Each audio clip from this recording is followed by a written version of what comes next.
During the Great Depression, it was an unprecedented amount of millionaires that were built. A third of the population actually grew their wealth.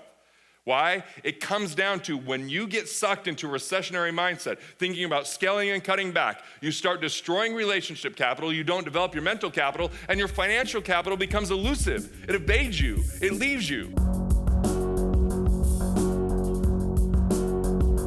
Like, imagine I'm willing to lend you money right now at 0%. How much do you want? Man, you guys are I love the greediness. It's really good. All of it, yes. Like, that was the quickest response at this time of the day ever. Love it. Yeah, exactly, because you know you can do better than 0%, right? You have a better cost of money. You have a better investment opportunity than 0%. Now, how fast do you want to pay me back? Never, like it was never. That was not even like slowly, just a clear never. Mental note, don't lend money to this group. Okay, I'm good now. No, that's exactly right, because you can outdo that. Now, what if it was 1% whose answers stay pretty much the same? Because your cost of money is higher than 1%.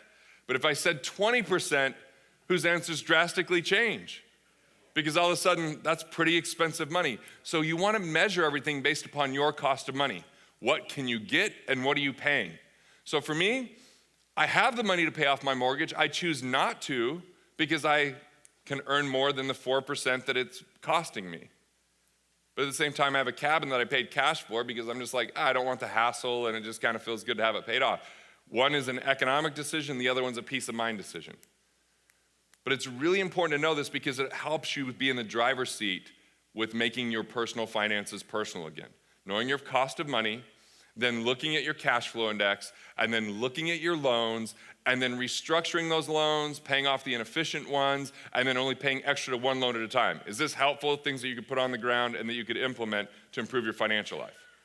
All right, cool. I almost said any questions, but dude, Aaron would have totally been pissed because we're doing breakout sessions for questions, right? All right, I'm a good boy. I can do what I'm asked. And I'm very apparently emotionally sensitive too. Just I'm remembering that, obviously sensitive about it, that I'm bringing it up. Okay, so we've got a little bit idea on how to keep more of what you make, how to design things around loans and interest. There's 3 other areas where you can do these types of things to keep a lot more of what you make without budgeting or cutting back. See, there's 3 ways to live within your means. The first one is you can budget, but budgeting sucks. Budgeting is all about what you cut out and you eliminate, and you don't get wealthy through that. You only really need to budget heavily when you're a train wreck. When you're a train wreck and you're spending more than you make, budgeting is your friend. When you're making more, here's the way you can eliminate budgeting forever and actually be wealthier because of it. It's a book from the 1920s written by George S. Clason called The Richest Man in Babylon. Anyone ever read it? Okay, great book. The whole lesson of the book was pay yourself first. So go to your bank when this event's over and set up a separate account. Call it your wealth capture account. That separate account is where you're gonna pay yourself first. It could be checking, savings, money market. It doesn't matter. You're not trying to get a big return on it. You're just trying to make sure it's separated from your personal account. See, if there's too much money in a personal account, I feel like it's easy to invent reasons to spend it. Like a business has an insatiable appetite. There's always things that we could do to improve our business, to make it more beautiful, to have whatever it is, to have the coolest technology, to have, whatever that happens to be. And if the money's sitting around, it's pretty easy for it to get spent. Same on the personal side. Maybe not you, maybe someone you know and live with. There's the one that might spend it, I don't know. Don't know your life and your relationships. But you gotta be really careful just leaving it sitting there because it becomes commingled.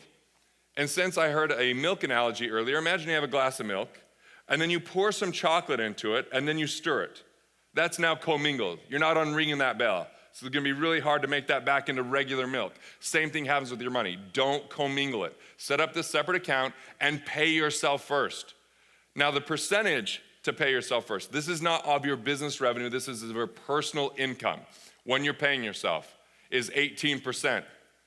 I know it sounds like a little bit high, but the good news is I just gave you one way, and there's 3 more ways to find that 18% without cutting back. And remember, done is better than perfect, progress over perfection, right? So just done, just get something going there. The reason for 18% is because, 3% just because of inflation, right? 3% because of inflation. But did you know that like if cars get new features, the government doesn't consider that inflation? It considers it technological change. So I still have a 1976 Chevy pickup that you get to roll the window down like this. I adore the truck, I gotta be honest, but I'm from a small town, so I still have a gun rack. If I drive it, I make my wife sit right next to me, just like the old days. It's just really cool.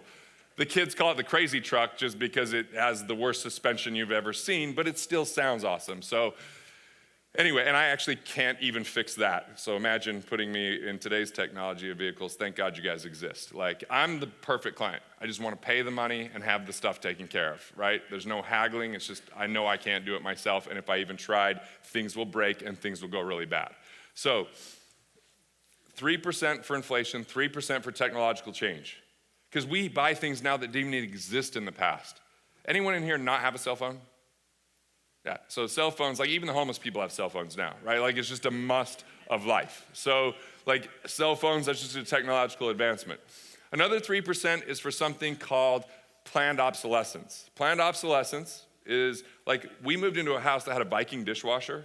That sounded like a really badass brand, by the way. I was thinking, that's awesome. I found out it's just Vikings licking the dishes so they're never quite clean.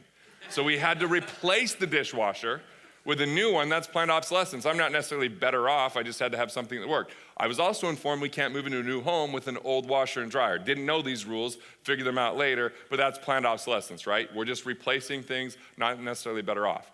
So we got technological change, we've got planned obsolescence, we've got taxes and inflation. Well, taxes is the next one we talked about, inflation. So taxes, government's only $21 trillion in debt, no big deal. I'm sure they'll have it taken care of any day soon.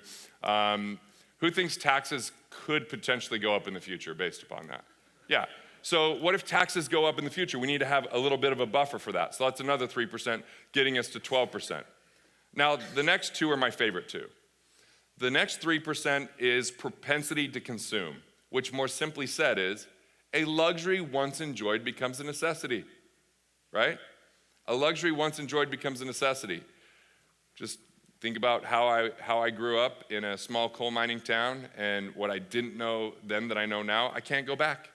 There's just certain luxuries, and I wouldn't even consider them luxuries, necessities is the better term for it, right? That I don't want to go back to. So whether that's food, whether that's travel, like how those kind of things work. So that's 15% now.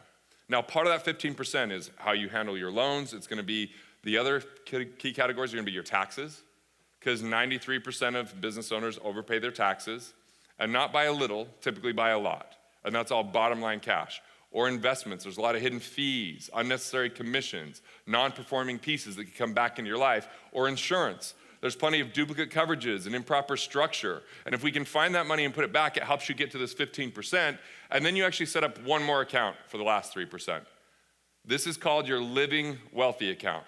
Benjamin Franklin said, wealth isn't the man that has it, but the man that lives it, right? So it's not just about having something, it's about the experiences, it's about quality of life, it's about the enjoyment, it's about relaxation, recreation, and rejuvenation.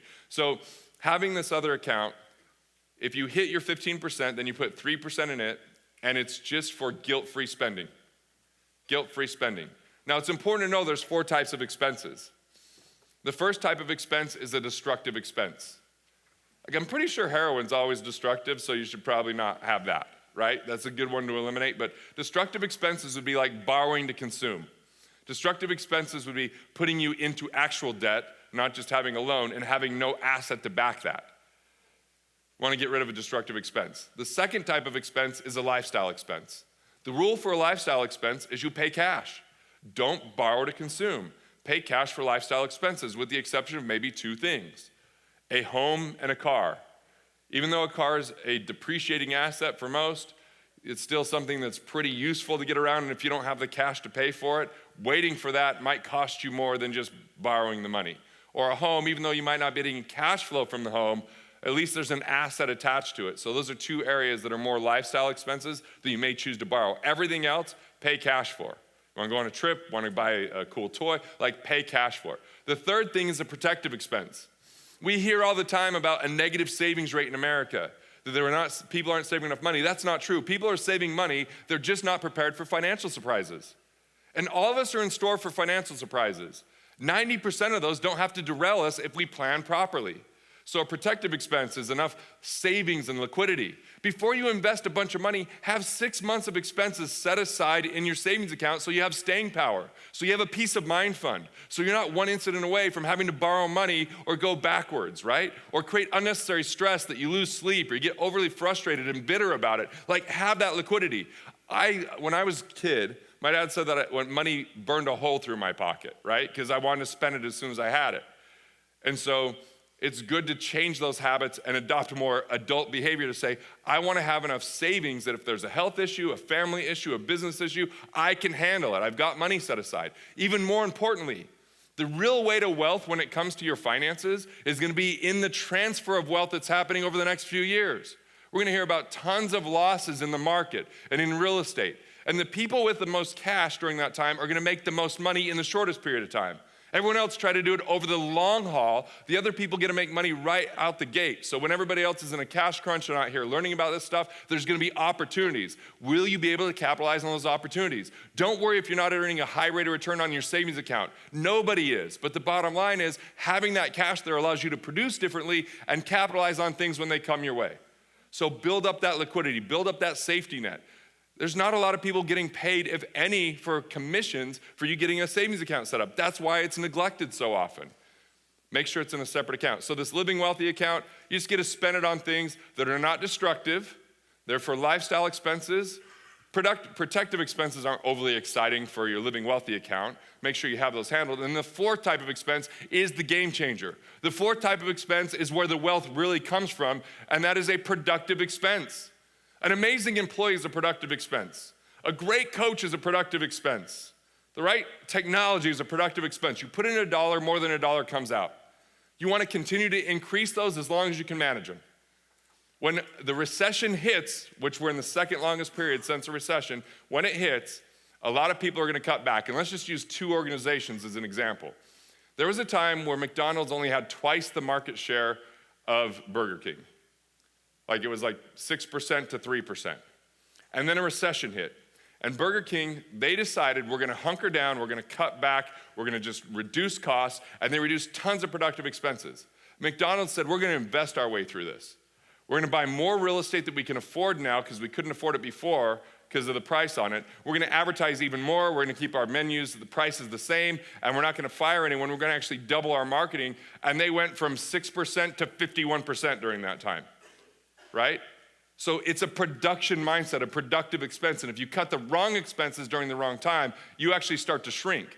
See, even during the Great Depression, which I wasn't alive for, but I like to do a little studying back on history, Professor Gregory at the University of Washington said that 1/3 of the people during the Great Depression were exactly what we would see in the pictures, where they were starving, they were dirty, they were hungry, they were struggling. He said, but 1/3 of America actually maintained. Typically harder to maintain, but they maintained. But during the Great Depression, it was an unprecedented amount of millionaires that were built. 1/3 of the population actually grew their wealth. Why? It comes down to when you get sucked into a recessionary mindset, thinking about scaling and cutting back, you start destroying relationship capital, you don't develop your mental capital, and your financial capital becomes elusive. It evades you, it leaves you. So just get your foundation handled, address your loans properly, improve your cash flow, invest in yourself, and you're gonna be so much better off than everyone else out there that has the wrong information and the wrong mindset that is gonna work harder and go broker.